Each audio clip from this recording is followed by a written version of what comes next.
All right, could Bitcoin be a booby trap? So one of my subscribers, Big Smoke Crypto, asked me to give a response to this video, or at least he didn't ask me to give a response. He asked me what my take on it was, or my thoughts, or whatever.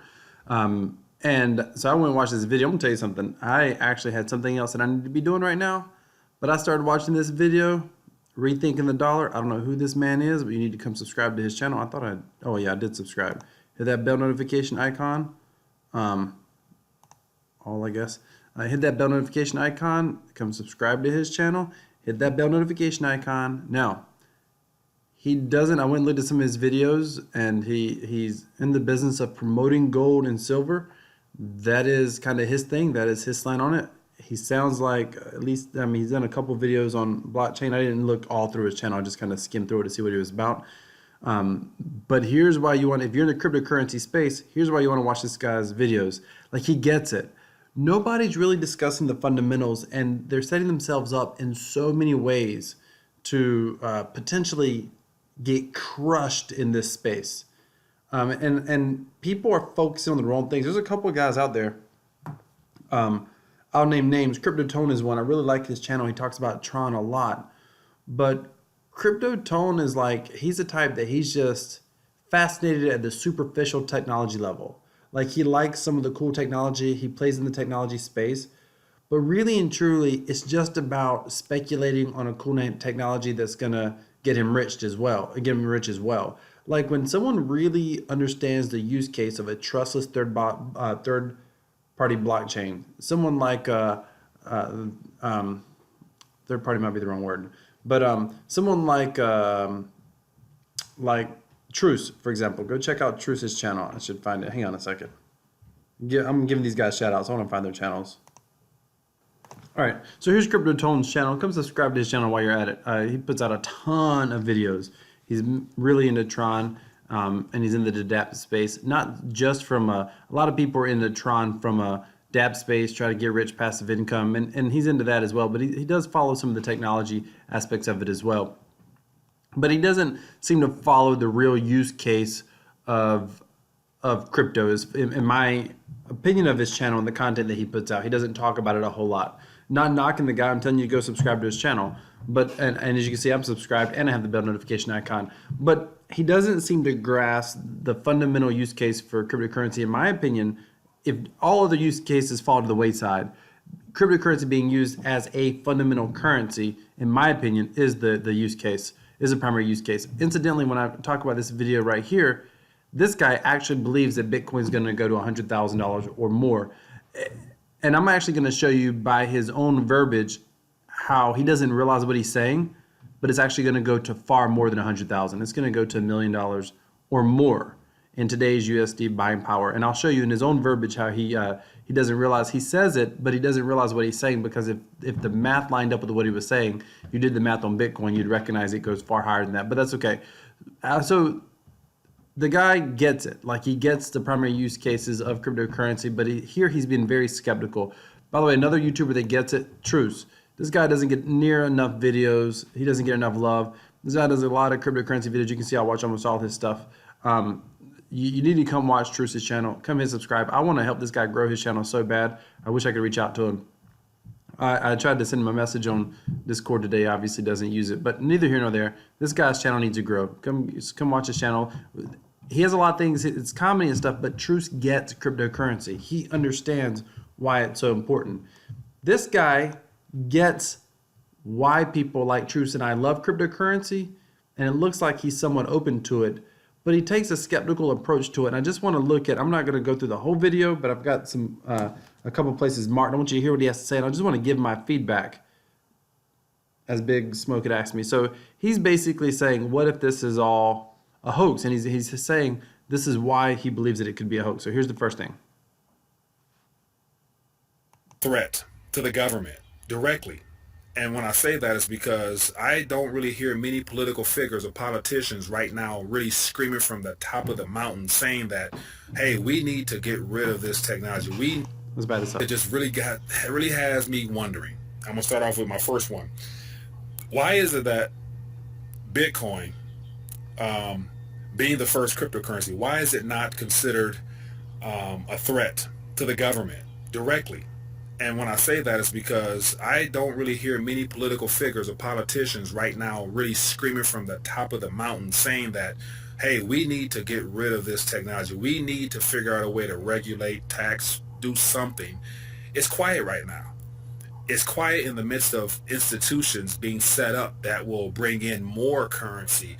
And so if Bitcoin was really a threat to the United States Federal Reserve Note in particular, I don't really think that they would let 10 years go by without having gotten involved with some form of regulation or some type of denouncement of the technology itself. But yet, then again, last week we have the Federal Reserve and Treasury talking about the need to begin investigating into the technology and utilizing the blockchain space, using words such as cryptocurrency and cryptography at a time where there seems to be a rival, doesn't there? There seem to be a threat out there that poses a very likely risk of world dominance being shifted into something labeled as new technology. Okay, so let me address what he says right here. He's saying if it's such a threat, why is it? If it's such a threat, why is it that politicians aren't coming against us and so on and so forth? Now, here's the thing. You need to understand, I don't think most people understand how legislation works and even enforcement of legislation. So, okay, I'll use the EPA, for example, Environmental Protection Agency. So much of government is reactive. Government is almost never proactive, which means they're always behind the curve. Government is run by the people. It's primarily run by people who have money. So, for example, if somebody is, dumping, if some company is dumping waste in some local river, right, and it's an EPA violation, they can probably get away with it for quite some time until there's enough stink raised. And so, and so, I need to change something. Governments are run by people with money and voters, by the way. So when it's going to become a news nightmare, or there's people complaining, or there's some politician worried that this is going to make them look bad, then all of a sudden pressure's put on the EPA. EPA acts, or someone alerts the EPA, or there's a little whistleblower that lets the EPA know, hey, someone's messing this up, someone's doing something wrong. Governments are always reactive. They're never proactive. So I believe. And by the way, that's actually my fundamental belief on this whole thing. Like, I don't think the government is proactive enough to create cryptocurrency. I know there are people who believe that, and it's possible. I'm not saying it's not possible. I'm saying it's a win. Even if that happens, it's still a win-win. We're still going to make out being in this space, but I don't necessarily believe that's happening. So, but to address his point, why aren't governments coming against it? I think what he's saying here, when you hear the Federal Reserve coming out and you hear, talking about, hey, we need to research cryptocurrency technology a little bit better. I think they're trying to find a way to actually create competition. So I think you're literally like, that's the answer right there. Like, I think they are doing. I think they're trying to figure out how do we. First of all, I still don't even think most politicians and most people are aware outside of speculating on price. I mean, ladies and gentlemen, if you're in this space and you're watching cryptocurrency YouTube videos all the time and you're reading about this stuff and you're hanging out in Telegram, you're hanging out in Discord, then like this is a part of your everyday life. But you are like 1 in 100 or 1 in 1,000. Like, you are the less than 1% of people who care about this on a day-to-day basis. We are so far from mass adoption. The only reason cryptocurrency even got a lot of press recently was because price went up. And then it kind of got the wrong kind of press because everybody just focuses on price. I think who's it? Tulsi Gabbard or whatever. I was reading, she's one of the Democratic presidential primaries. And primary, I guess, contestants or whatever you want to call it. She's running for the presidential election as a Democrat right now. And they were talking about her net worth. Well, she basically had bought cryptocurrency a couple years ago and then sold it. And she bought, like $50,000 or $80,000 worth or whatever. Why do you think she bought that and sold it? She bought it and sold it because she was trying to speculate on price like everybody else. The woman has a net worth of like only $200,000. I mean, that's her net worth. That probably includes any house that she has or whatever, which means that she's just probably a middle-class American. She's a House of Representative member, so yeah, she's at the higher level of politics. She's in federal politics, but she doesn't have any real net worth. She just heard about this thing, and she's just speculating on it, most likely, like everybody else who heard about it for the most part. I mean, I've got guys that I know, higher level entrepreneurs and executives that we used to talk about cryptocurrency back when the price was high. Now, if I go to them and I'm like, hey, how's Bitcoin? They're like, oh, I haven't looked at that in months. How is it going?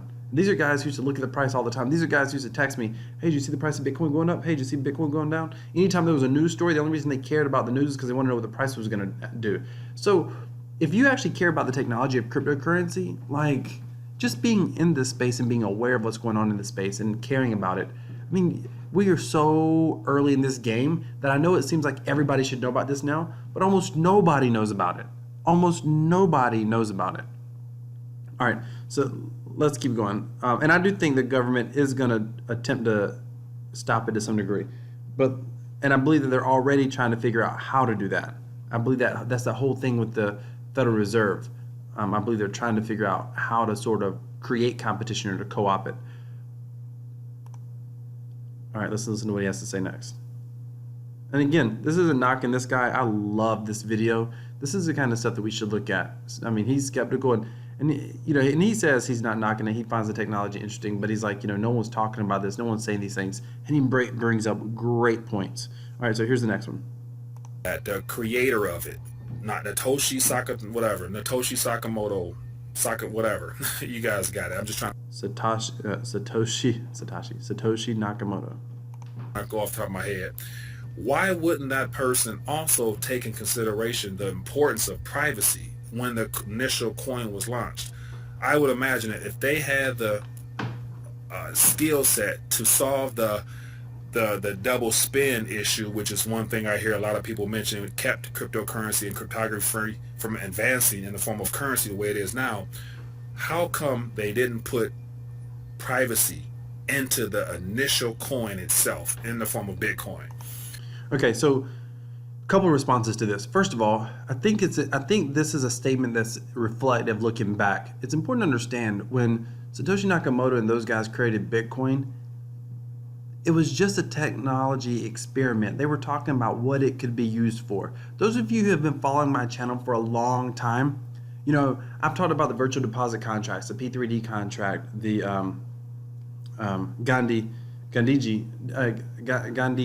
Gandhi.io contract or whatever, Gandhiji's platform. But I've talked about those platforms and those contracts before, and I talked about how I could see some real world use cases. But at this point, they're just experiments. Hardly anyone in crypto even knows such thing exists, unless you're in the dApp space, maybe. Almost nobody knows they exist. And there's never been a good use case yet for those contracts. Could they be used for something extraordinary in the future? Yes, but it's just so early. I think that's the same thing with cryptocurrency. When it was first created, it was so early. And he's trying to say, how come privacy wasn't included? So what he's alluding to is that, maybe the government or maybe someone else created this with the intention that they didn't want it to be private. And I think the opposite is, I think that's overthinking it. That's what I'm saying. I think that, you can't include every single, you can't include, what else they didn't master? They didn't master the scaling solutions. But in the early days, scaling wasn't an issue.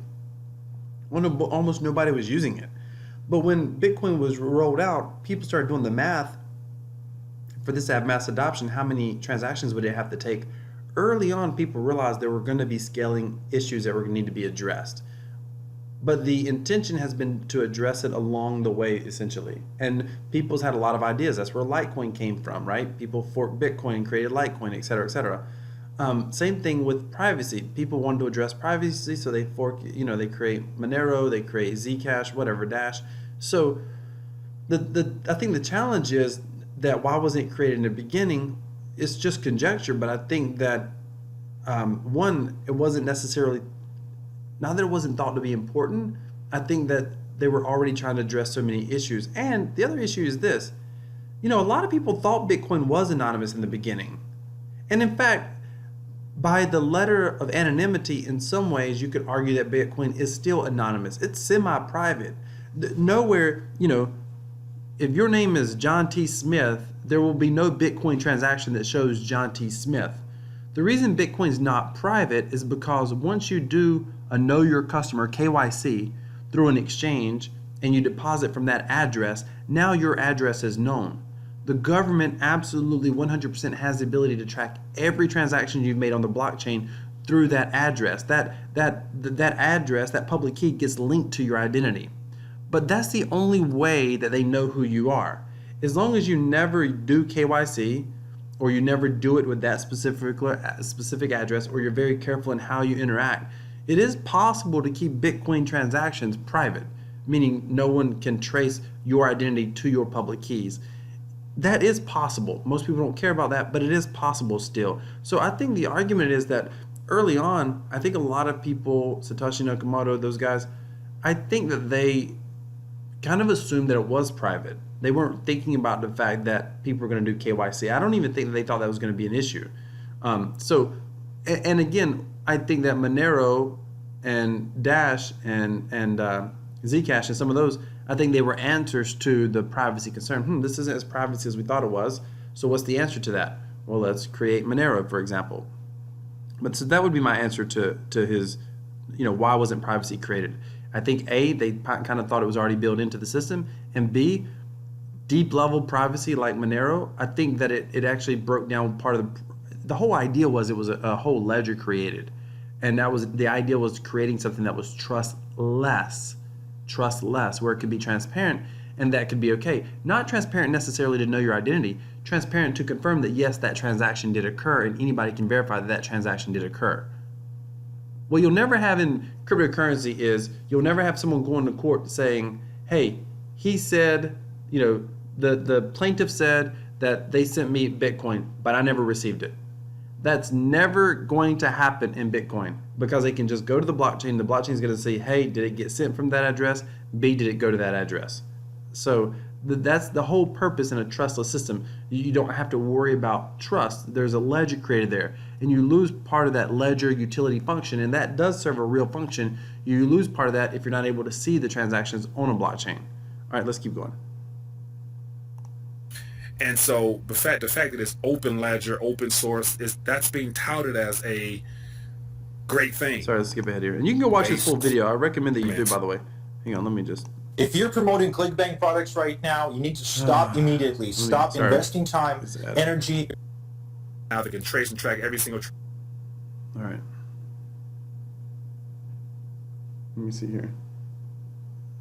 The next thing I want to respond to here was right here. The concerns of giving people back their privacy. Let's face it, digital marketing is complicated, but in the next 3 minutes, I'm going to show you how you can... Right now to this day, the whole situation with Eric Snowden from years ago is still prevalent. There's data centers right now across this country that records every call, every text automatically without question. People don't care. But yet there's people who tout and encourage adoption. At the same time, you're doing all that on devices that are being watched and monitored. So there's no privacy to it. So there's in one way or another, if this whole blockchain, Bitcoin, open source technology becomes a problem, we are using the very same devices that they have backdoor access to, so they can shut off Android. They can go through Android and go and open up your wallets and find your keys and your Windows and your MacBook. Okay, they're all open. First of all, there's a real problem what he's saying here. Now, the first part of what he talked about is how nobody cares about privacy. That is true. He says that several times in this video, and I agree with it. It's the saddest thing to me in the world. It's actually the biggest impedance, I think, to long-term crypto adoption, is that nobody actually cares about privacy yet, because we don't live in an environment where our freedoms are threatened to the point that we feel it on a day-to-day operations. But if people, like in China, if people were in Russia, where a lot of people who speak out against the government, they're threatened. Privacy is one of those things that you can easily give it up, but you can't easily get it back. And that's what sucks. For me personally, watching people, is they're just giving away privacy. There really is no such thing as freedom without privacy. You're not ever truly free if you don't have the ability to keep certain thoughts and ideas, and in this case, transactions or whatever, private. Anytime that, because your privacy, those things that you choose to keep private, the money in your bank account, for example, those things that you would choose to keep private from everyday people, for example, and I guess the government was coming against you if you were some sort of enemy of the state because you were fighting for freedom in a country that was stifling freedom like China or Russia, then privacy becomes more important. And since we're not in that place in North America, most people don't seem to care about privacy, which unfortunately, by the time the masses start to care about it, a lot of it will be taken away from us. That is true. Now, he talks about using devices like, he talks about how the government can just come in and hack your devices. Okay. So anything is possible, and he could be right. But if you're concerned about that, there are methods you can use, like Linux, for example. There are methods around it if you're actually concerned about that. Now, I actually hesitate to think that the government can actually do that. In fact, I know that they can't right now. The government cannot break solid cryptography right now at this point. 256, I think it's 256 cryptography cannot be busted by the government currently, as far as anyone knows. If it could, at least if it can, it is at such a high level that it is one of the highest level of secrets in our government. Because there's already been lawsuits. If you go look at, the text provider like Signal, and I think it's Circle or whatever it's called, that creates the private. There's a privacy phone out there by the company who creates a Signal messaging app. Just Google Signal messaging app. There's whole lawsuits out there where they came against the company, wanting to get this information, but the company didn't have access to it because their encryption is so solid, they don't have no back doors to their own encryption. So you can use a device like an Android or whatever, and encryption will still work on those devices. Now the problem is, if you just go up there typing in your public keys and private keys, that's the real issue for sure, 100%. And most people are doing that. I personally don't use most mobile wallets because I'm worried about. But with that being said, if I was just truly concerned about it at this moment, I wouldn't use any mobile wallet. But I do take certain steps against my privacy to protect my privacy because I believe it's so important to be able to maintain some level of privacy. So there are ways around the whole privacy concern. And when he's talking about, but you're using these devices, the very same people are touting it. I think the very same people who are touting crypto mass adoption are giving up their privacy. I think there's a bad assumption that most people who want crypto mass adoption actually care about the use cases of cryptocurrency as a currency. Most people who actually care about cryptocurrency mass adoption currently today, the majority of them only want to see the price of the cryptocurrency go up. That's all they care about. And so they don't actually, of course they don't care about privacy. So let's keep going. This is a great video. You should watch this whole video. I highly recommend it. And I don't mean to ramble, but there's so many facets to what he's saying. This is the kind of guy we could sit down. I could light up a cigar, talk to this guy for hours. Cryptocurrency community are encouraging all these new products they're spinning off because they're only concerned with the price. And so the big thing is, will Bitcoin go to 100,000? That's correct. They are only concerned about price. The vast majority of the community. Unfortunately, that is 100% correct. Of course it is. Don't you think that when Okay, catch what he just said there. products they're spinning off because they're only concerned with the price. And so the big thing is, will Bitcoin go to 100,000? Of course it is. Don't you think that when the currencies around the world implode, where all that energy, the economic energy, is going to go? It's going to go into those cryptocurrencies. And of course the Federal Reserve knows this. Of course the Treasury knows this. Steve Mnuchin knows this. Jamie Dimon knows this. And so we are all excited about our price. I think we've become numb to the pain of the economic situation we've been suppressed to for decades now. I agree with that 100%. And by the way, when he talked about all the banking, cryptocurrency being sucking up all of the basically the banking assets or whatever, if that happens, cryptocurrency goes well above $100,000. This is what I was talking about earlier. I mean, you're talking about, listen, if cryptocurrency actually got full worldwide acceptance, I mean, Bitcoin would be worth, I'd mess with the math on that one time. I think it's 10 million, 100 million per Bitcoin. I mean, that's nuts. And he knows it's going to happen. He says it's going to happen. This is where I say that we're right even if we're wrong. I'm right even if I'm wrong. If I want to believe that somewhere along the way, citizens will rise up and fight back and take back their economic freedom through something like a good, true, decentralized cryptocurrency. And I don't care if that's Bitcoin, Ethereum, Tron, or Monero. I don't care what it is. I just want to believe that's going to happen one day. And that's my number one reason for investing, is because I want to believe it's going to happen. But even if it doesn't happen, even if the NSA created cryptocurrency, then I'm still going to be right, at least from financial appreciation, because that price is going to go up through the roof eventually. All right, let's keep going. He's going to make the other point I want to respond to here in a moment. Ever since gold was removed as a measurement of value from our psyches, our apparent psyche, to where now all we know is digital transactions and credit. I want to comment on that real quick, just because sometimes you just need this perspective. When he talks about gold being removed from our psyche, it amazes me when I first was learning about inflation and how that worked, because that's a hard thing to really wrap your brain around. Like, how is inflation such a bad thing? I don't fully get it. But the old example that was shown to me years ago was that an ounce of gold relatively has always been able to buy the same thing an ounce of gold has always bought.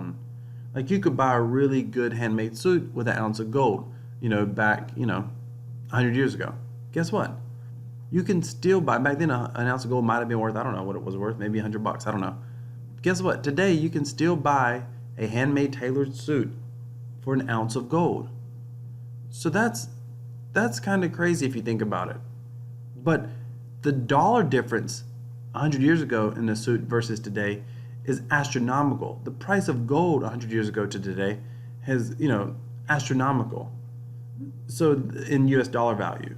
So he's right when he talks about it being removed from our psyche. We're numb to how much things are getting inflated. And who does it hurt? Main Street, average, blue collar, 9 to 5, hardworking, John and Joe, Jane Smith, Mary Smith. That's who it hurts. Credit, debit, swipe cards. We've welcomed something that I think has the potential of enslaving us even further. Because think about this. China is a communist nation. They don't want their people to have any sorts of freedom. At first, they put up a little resistance against Bitcoin, but I haven't heard much since. And apparently, to my knowledge, let me know if I'm wrong, all the mining rigs predominantly are in that region, utilizing all that power, and the government over there don't seem to really mind about, all that energy being used to mine Bitcoin. That's because I think the government wants Bitcoin, by the way, and the government wants to have that access. It's just the same reason that, countries want to find oil and oil reserve and have oil reserves. I think that's why, but they don't want their everyday citizens having access to it. I think that's the whole point right there. Sorry, let me just come here. This is what I want to respond to. Paid for the ads. They bought all the news sources at that time and spun out the narrative that this bill is bad for the people, and look at what it's done to us now. And so the fact that the banking sector right now are setting up stable coins using the blockchain technology, they're going along with this. They don't seem to be threatened by Bitcoin. So that one thing that really. Yeah, I think he's missing the point. What the banking sector is setting up is not true third-party blockchains. They're just digital currencies. They're just ones and zeros on a screen kept track of. They're not true, proof of stake, proof of mining. They're not even delegated proof of stake. They're just centralized cryptocurrencies, or better yet, centralized digital currencies. So that's not the same thing. And he says they don't seem to be threatened. I think that is proof that they are threatened. They're trying to create a rival currency. You're more likely going to trust the USD coin, for example. Well, I shouldn't say that. There's a stable coin called the USD coin, but the Federal Reserve stable coin, you're more likely to use that. The all-American coin, whatever. As an American, you're more likely to use that in many cases over something like Bitcoin, where the government accepts the all-American coin. I'm just using that as an example. That doesn't actually exist, but the all-American government-created cryptocurrency. The government accepts it. You can pay your taxes with it. Blah blah blah. Pay your light bill with it. Whatever. People are going to use that. Every institution, everybody's going to take it. People are going to use that. But that's basically my version of co-opting the cryptocurrency. However, even those coins will get inflated away. So at some point, I believe long-term, citizens will rebel and say, hey, we want control. We want something that's not going to be inflated away. Therefore, we want a third-party cryptocurrency where you can't just print more supply or create more supply over and over again. Therefore, we believe in something like Bitcoin. So when he says, why are they threatened by Bitcoin? I think the fact they're trying to create their stable coin is proof that they are threatened by Bitcoin. That's just me playing devil's advocate. I don't disagree with what he says here. I'm just giving the other side of it. I think he makes a lot of valid points, stuff that I already thought about, but this is just my belief in what, and my response is, this is what I genuinely believe based off his arguments. And so I'm not just playing devil's advocate. I can see his side of it, and I can see that he makes some good points. So I'm not just playing devil's advocate here. I do truly believe this, obviously, if you've been watching my channel for a long time. And I think in some areas he just doesn't have as much knowledge on cryptocurrency because he's skeptical of it, and you probably should be. Everything should be taken with a grain of salt. All right, let's keep going. And then we're almost done here. 23, 30. Other side of Bitcoin, when at that point every bank will have their own coin. Hey there, I'm Ryan Dice, co-founder and CEO of Digital Marketer, and I'm here to help you decide if Governments be issuing their own coin, and just the fact that China is announcing their own cryptocurrency. And it's not even crypto, it's just another centralized currency that's designed to remove paper out of the people's hands. So Exactly. So he's so focused on them removing paper out of people's hands, and I get that. But that's the whole point. That is the threat. It's also designed to remove Bitcoin out of people's hand or to stop people from looking at Bitcoin. Same thing. Keeping people ensnared or entrapped or enslaved or entrusted to a government central controlled currency, whether it's digital or paper. people will be forced to use solely digital transactions via their phones. And so the Chinese people have no privacy on their phones, and they're being given a currency on their phones solely. They're going to remove paper. Something waiting on it. That's a given. I mean, that's been in the works for a long time. It's going to happen in the U.S. as well, as far as paper's going away for sure. All right, here's the last thing I want to respond to. And I encourage you to come watch his full video. It is so awesome. Oh, I'm subscribed. Yeah, okay. As this transition occurs at the very end. And of course, whether you're a spiritual person or not, you read the Bible, we're going solely digital, if not RFID chip inside your body. And this whole blockchain process is a part of it. And my only concern is that we're welcoming it with open arms, not considering the fact that at the end of the day, I don't think we're going to look back in history and think about how we've been duped. Just like the people were duped over 100 years ago with the Federal Reserve Act, based upon just wording things and touting it as being disruptive. The Federal Reserve Act was supposed to be disruptive to the banking sector, and we see what it's done. It's enslaved us more. Don't you think when you lose the very last thing that you have that can be actually something you hold in your hands, when you lose that in the form of a paper note, even though it's problematic as hell, if you lose the right to be able to take $1 bill and stick it under something and nobody know about it, no smartphones, if you don't have a smartphone in the room or a smartphone nearby, they don't know where you tuck away that $1 bill. But yet when it comes to solely digital currencies on your phones, everything will be watched. Where's your privacy?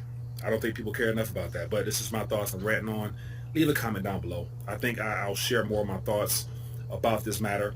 And it's not out here to be a complete critic, because the technology is informative. It has potential, and definitely there will be a transfer that people can profit from. But I'm not excited to go solely digital is what I'm getting at. But anyway, I'm going to leave it at that. Let me know your thoughts down below.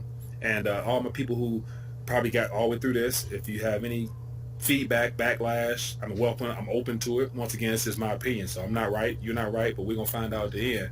And look. Yeah, I want to say that. He goes, I'm not right. You're not right. We're going to find out at the end. Hey, look, no truer words were ever spoken. Here's the part where he said right over here, he said basically there's going to be some, he believes there's going to, and I do too, there's going to be some form of transfer of wealth. There has to be, because our current system cannot maintain itself. And if you saw my video a couple of days ago, you know that. And so the current system cannot maintain itself.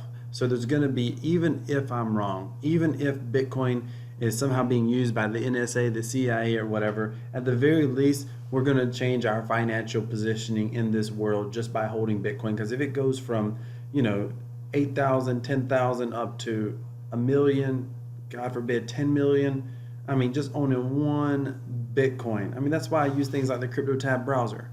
Like, people are like, oh, you make a couple dollars a day. Well, I'm making, about $8 a day right now, but you make a couple dollars a month. Oh, if you don't have any referrals, you're probably gonna make a couple dollars a month in today's value. But one day that would be $2,000. And if you've been using this thing for, the next 5 years or 10 years before that happens, you're gonna have made, maybe $2,000 a month for all that time period. I mean, you're just stocking away your little cryptocurrency. It's just an easy, free way to use crypto to earn cryptocurrency. Love the Crypto Tab browser. I'll put a link down in the description. But also, come check out Truce's channel, YouTube, Truce, Crypto Tone, and definitely, this guy said he's going to be putting out more videos. Listen, if you watch my videos, you want to know what this guy's talking about. You ain't got to agree. Obviously, he favors gold and silver. You ain't got to agree with that. You don't have to agree with his direction of gold and silver, but he is spot on about a lot of the problems with our economic system, and it's not even debatable, irrefutable. Anyway, thank you so much for watching Rethinking the Dollar. If you ever watched my video, man, this is a good piece of work right here. Love the way you think. Love your content. You have a new fan. I've subscribed.